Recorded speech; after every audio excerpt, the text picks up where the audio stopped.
And Wait, again, I go. So the gastric tube demonstration that we'll do, you place the gastric tube for a couple reasons. Giving activated charcoal also can be used to get stuff out of the stomach in terms of a toxicity, in which we want to make the animal vomit, but we don't want the contents touching the esophagus on the way out. So you can sometimes have a tube placed for pumping the stomach as well.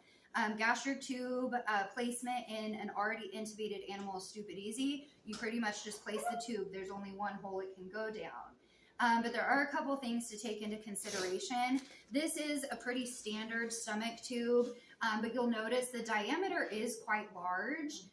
So this, we'll try to place this, but it may be a little bit big, in which case we'll just go get a red rubber tube and place that just as easily. But the first thing you have to do is kind of measure how much of this tube am I putting in this animal. Obviously, I don't need all of this. And I could cut this down to a more appropriate size for everyday clinical use. But I'm not going to be using that size, so I'm just going to let that sit. And I'm going to measure pretty much from the tip of the nose to where? 13. Last rib, yeah, just pretty much the last rib. So you are, again, palpating, right? And we can feel our last rib there. So we're going to line up the end of our tube with the last rib, and we're kind of following the conformation of the animal, right? So we're not going like straight down like this. We're kind of following like the neckline.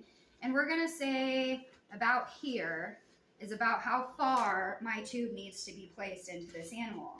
And so I can even mark it so that I know by the time I've hit this white tape, I should be in, and I should be able to aspirate stomach contents or even administer charcoal or whatever it might be.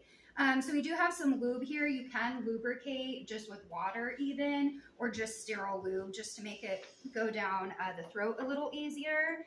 And again, because he is intubated, we really are just pretty much going in. We're not going to force it because we don't want to do any damage to the esophagus. But it's going in pretty easy. And if it's not, yeah. Well, and that's the thing. It's hard to get into the trachea, even if he wasn't intubated, because we have that epiglottis doing the little trap door thing on us, right? So it did give me, or it's giving me a little resistance here. Oh, I can feel that. I saw it like on the outside. You can oftentimes. Right, so that's about, and sometimes when it does give you the resistance, you can kind of twist it a little bit. What? Where is resistance? Yeah. But that is about, not quite to the tip of his nose, but that's about where we would expect gastric contents to, if I siphoned this like a gas tank, I could have those contents come out of the stomach, or from here, I would cut the tube and be able to administer charcoal or whatever it is right on in. Right, so gastric tubes, really easy to place. And even, again, if he was not intubated endotracheally, it'd still be just as easy to place. So now that's all gross and